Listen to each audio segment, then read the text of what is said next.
le passage que nous venons de lire, vous avez vu et constaté que on nous parle de ce Dieu grand qui avait choisi Israël. Amen. Amen. Et c'est pas pour rien que on les appelle les 12 tribus d'Israël. Et dans cette histoire telle que les bien-aimés nous a aidés dans la lecture, vous allez constater que dans les 12 tribus, Dieu avait livré 99% des tribus. Alléluia. Amen. Et il restait que un seul. Amen. Les tribus bien-aimées de Juda.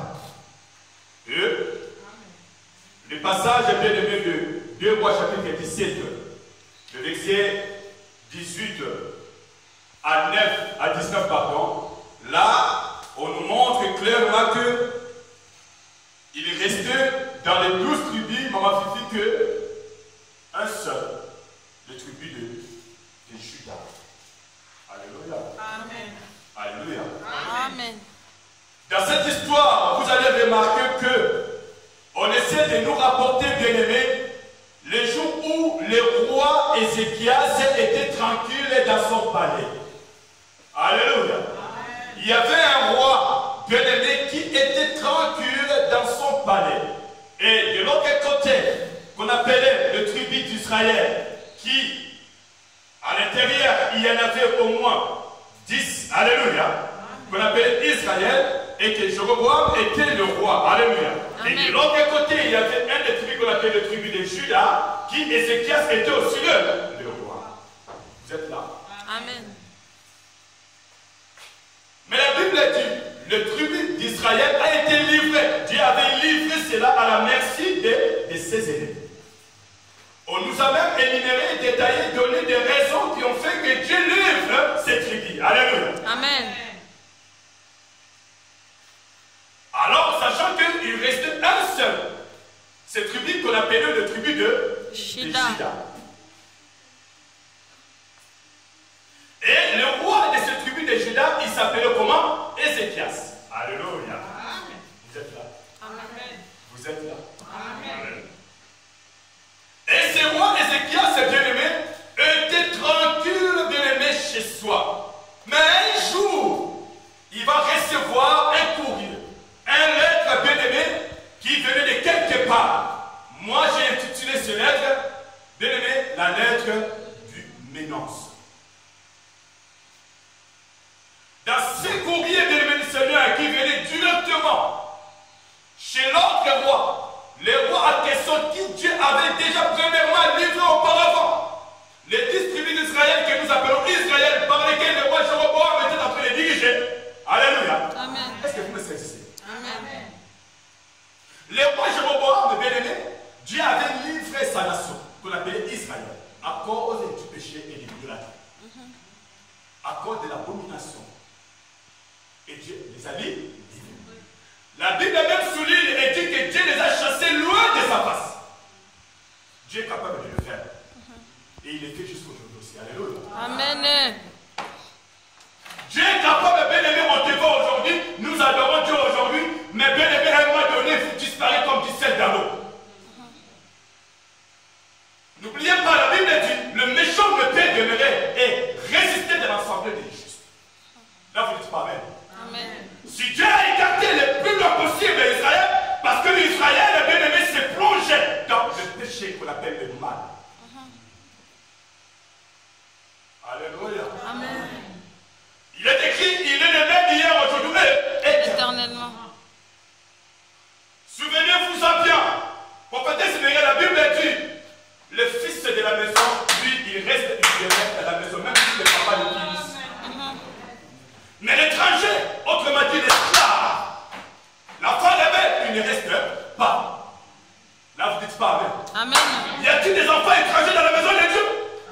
Parce que le fils de la maison, lui, il a nulle part à aller. Quelqu'un peut dire Amen? Amen, amen, amen.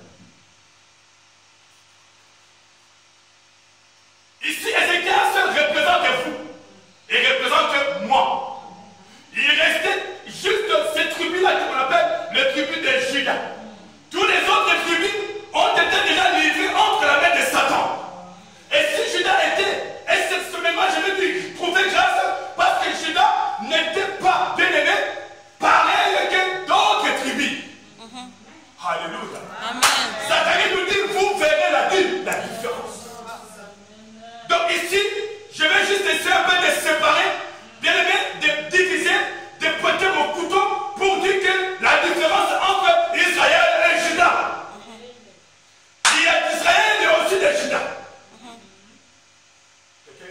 Amen.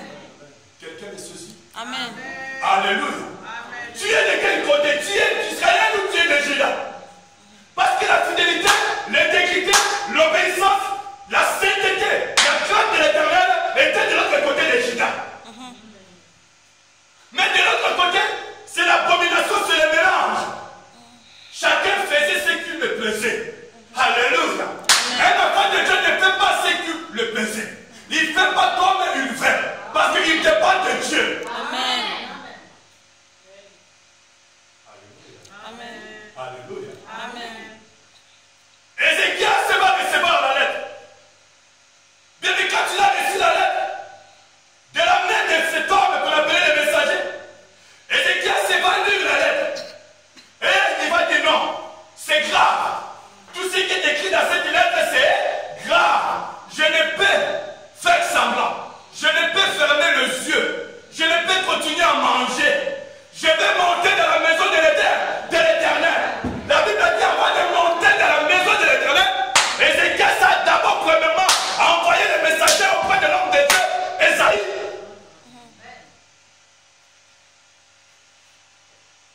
Il a fallu que l'homme de Dieu dise quelque chose. Amen. Et à la suite de ce que l'homme de Dieu avait libéré, Ézéchias s'est pris la lettre et montant dans la maison de l'Éternel. David a dit, je monte vers la route. D'où me viendra les secours. Quelqu'un me suit? Amen. Quelqu'un me suit? Amen. Amen.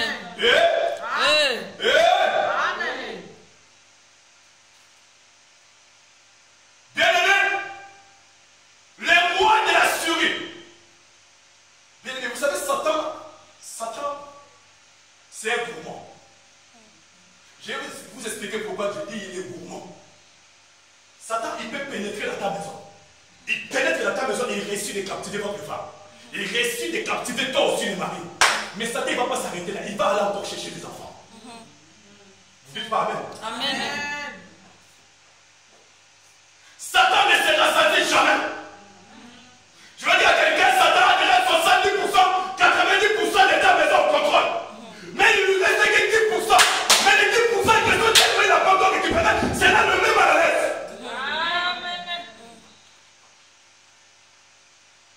Oh! Amen. Alléluia. Quelqu'un me suit? Amen. Alléluia. Amen. Imaginez-vous, il a déjà pris en otage, il a déjà pris en captivité les 10 tribus. Il reste déjà les tribus de Juda. Mais les rois de Syrie, il n'était pas tranquille. Il voulait à tout prix, bien aimé, conquérir aussi Juda. Il y a quelqu'un qui Satan a déjà gagné le cœur. C'est une des personnes que tu connais. C'est une des personnes que tu marches avec lui. Satan a déjà réussi à gagner son cœur. Mais Satan ne va pas s'arrêter là. Maintenant, c'est toi qui cherches. Amen. Oh! Bien aimé, les rois de Syrie, il s'appelait Sanchérib. Sanchérib, c'est-à-dire quoi? Signifie l'homme du péché. Et la lettre en question venait de lui. La lettre qu'il envoya à Ézéchias venait de cet homme-là, qu'on appelait Sanchérib. C'est lui qui a écrit la lettre. Vous allez voir, on va aller tout doucement. Et vous allez comprendre comment le diable fonctionne. Et quelles sont ses stratégies. Bien aimé, je vais vous dire, ne continuez pas à manger la semoule pendant que le temps est mauvais. Ne continuez pas, bien aimé, à te somniférer pendant qu'il y a des voix qui s'élèvent, il y a des voix qui parlent contre toi. Ne continuez pas à négliger certaines choses et situations à qui tu trouves un peu bizarres, qui t'arrivent ces derniers temps. Bien aimé, Dieu parle tantôt d'une manière, tantôt d'une autre. Alléluia. Amen. Alléluia.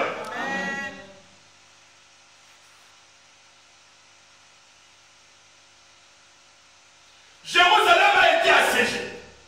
Israël a été assiégé. Il restait juste le Juda. Mais en fait, cet homme-là, il s'est dit, attends, j'ai réussi à gagner le cœur de l'homme de Dieu. J'ai réussi de gagner le cœur des prophétesses. Maintenant, il reste Yves. Oui, il reste pasteur Israël.